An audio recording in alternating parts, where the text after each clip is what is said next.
ছোট্ট গ্রামে থাকতো দরিদ্র কৃষক হরিপদ। সংসারে অভাব ছিল, কিন্তু প্রতিদিন ভোরে সে গ্রামের ভোলানাথের মন্দিরে গিয়ে ভক্তি ভরে প্রার্থনা করত। এক বছর ভয়াবহ খরা পড়ল। গ্রামের সব জমি শুকিয়ে গেল।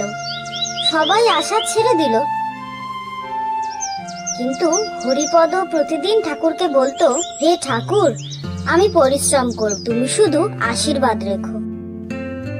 একদিন মন্দিরের বৃদ্ধ পুরোহিত তাকে বললেন, বাবা, তুমি বিশ্বাস হারিও না, কাল থেকেই জমিতে কাজ শুরু করো।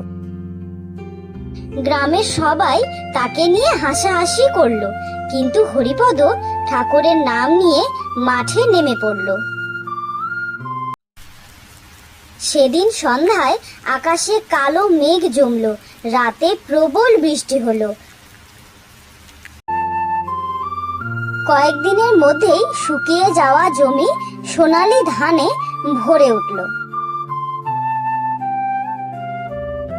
ফসল কাটার সময় হরিপদের জমিতেই সবচেয়ে বেশি ধান হলো।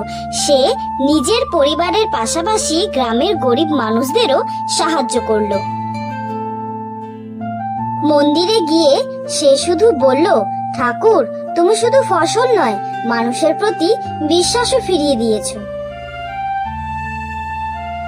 সেদিন থেকে গ্রামের মানুষ বুঝলো, সত্যিকারের ভক্তি মানে শুধু প্রার্থনা নয়, প্রার্থনার সঙ্গে সৎ পরিশ্রমও।